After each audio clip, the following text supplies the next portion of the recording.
All right, so to continue our discussion of section 1.4, we're going to talk about in this video functions kind of in general, and then we'll also discuss specifically domain in a little bit more detail.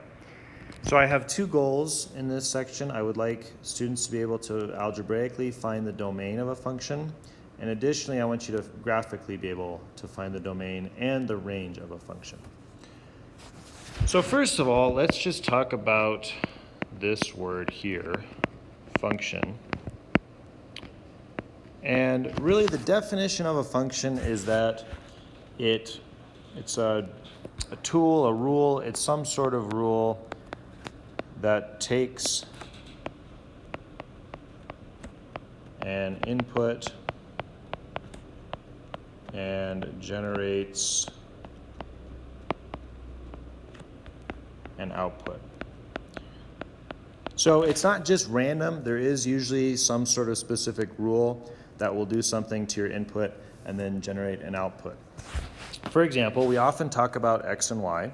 So let's say that I have x is my list of inputs, and we'll say y represents my list of outputs. So the y values are outputs, x values are inputs. And let's just say here's my function y equals x plus 1. So if we were to describe this in words, we would say the function adds 1 to each input in order to generate its outputs. Right, so you're used to seeing these at this point from algebra and algebra 2. You definitely have seen these before. So if you were to try to write this in words, you would explain that every input it would add 1 to. Now, there's kind of a caveat here. I couldn't just put myself in as the input, right? You couldn't input Mr. Edwards. That wouldn't make any sense, because what does it mean to add 1 to the name Mr. Edwards, or to add 1 to me? I guess maybe you clone me or something, but that's kind of weird to think about and scary. So we won't do that. So the point of this is to say we really have to specify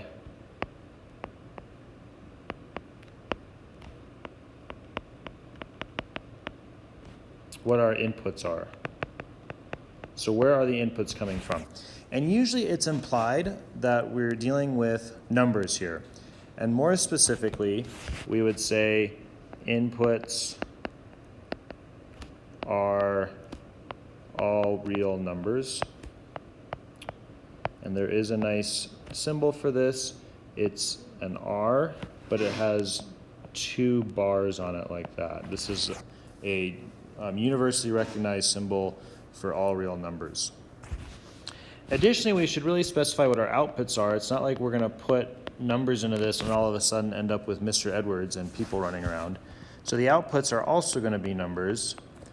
And so in this case, we would say the outputs are also all real numbers. Now, technically, when we have a function, we do have to just double check that all the real numbers work. But if you're looking at this equation here, I'll rewrite it.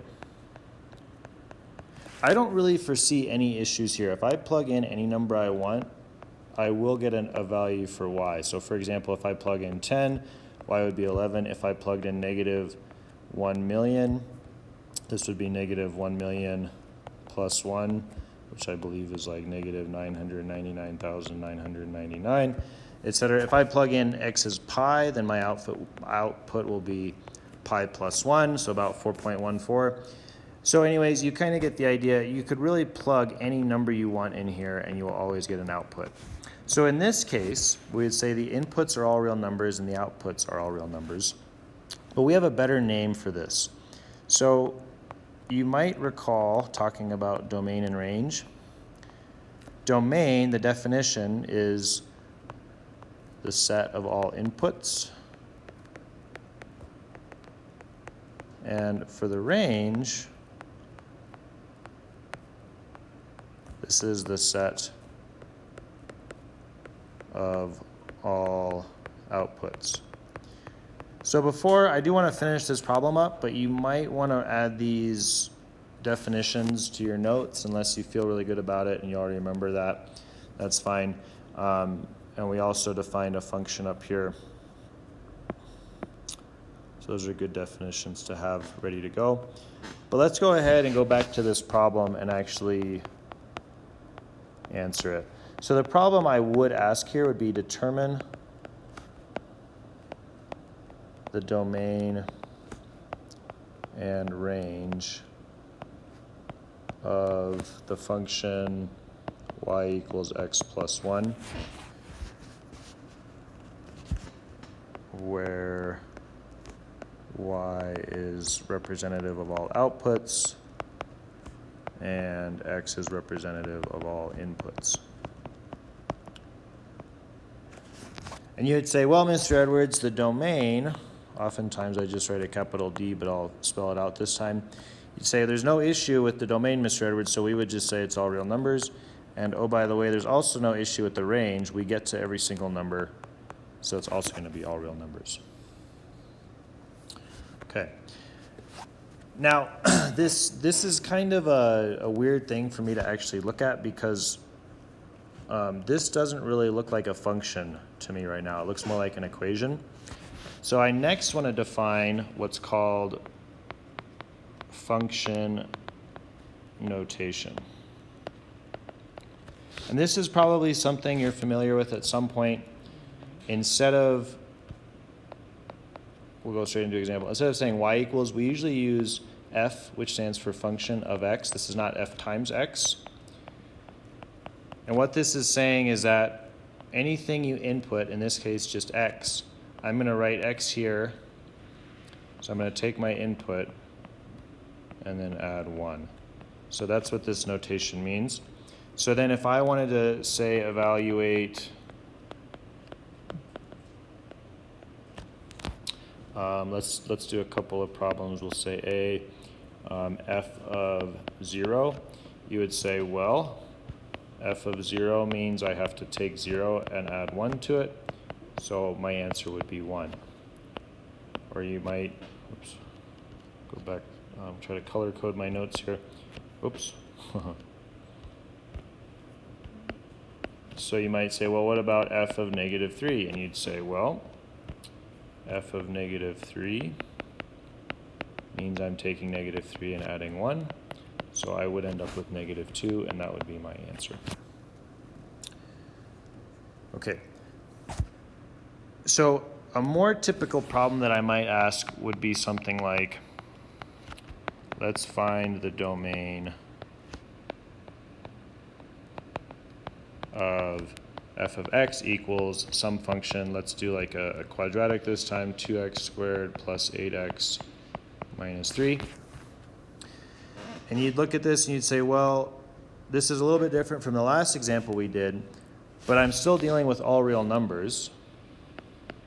And if you try plugging different numbers in for x, like if you put negative 1 in here, or 5, or 83, or the square root of 2, or pi, or any of these, and you plug these into a calculator, you will always get an output. So once again, we would get that the domain is all real numbers. Okay, so that's just kind of the intro on domain and a little bit of range at this point. I do want to pump these problems up a little bit because these are not nearly as interesting as we could make them. So let's go ahead now and talk a little bit about what can go wrong with domain. So here we go. I'm going to use an example in order to illustrate my point. Let's determine the domain of, I think I want to do, let's do this one. We'll call it f of x is a function and it equals this. So this is saying you have your input of x, and what this does is it goes 1 divided by 2 times the input plus 3. So in this case, there's really only one issue. and that's that you could divide by 0 potentially. And that's bad. So if you ever see an expression in the denominator like this, your first thought should be, oh no, I might divide by 0. So you say, okay, well, I'm going to figure out when does this equal 0? 2x plus 3.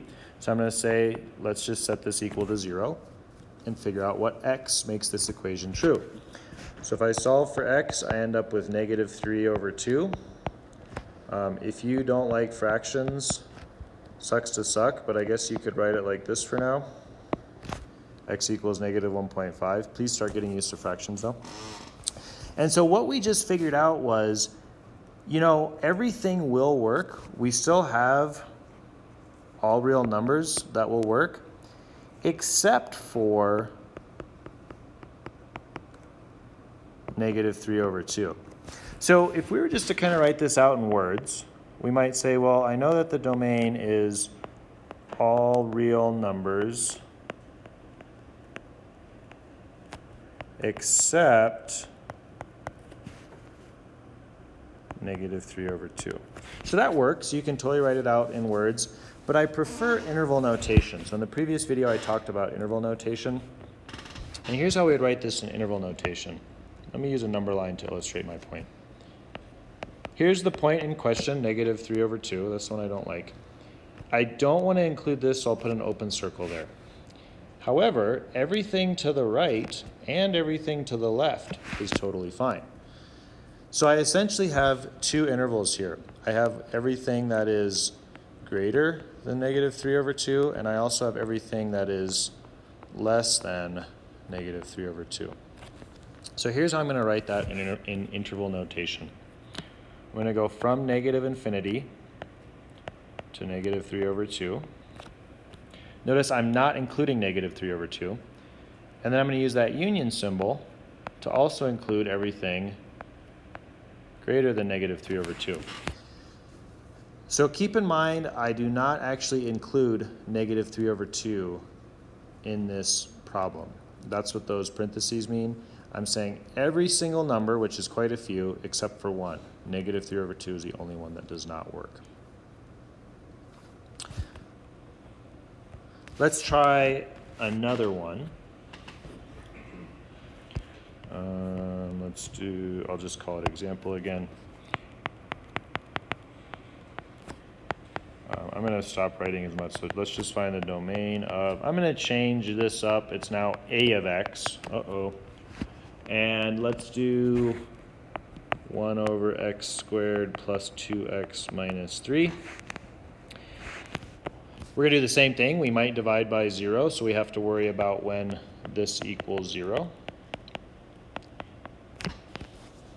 So let's go ahead and try to figure out how to solve this. It's a quadratic equation, so that means you should try to factor it first.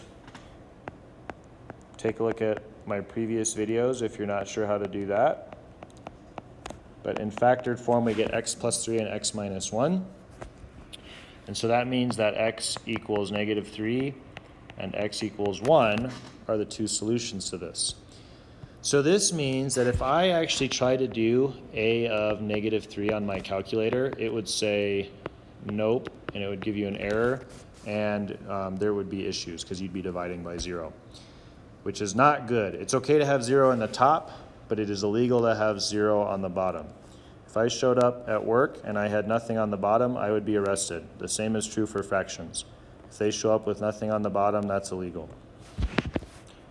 So now let's go ahead and figure this out in interval notation. So the 2 points I'm interested in are negative 3 and 1. I'm going to put open circles on them.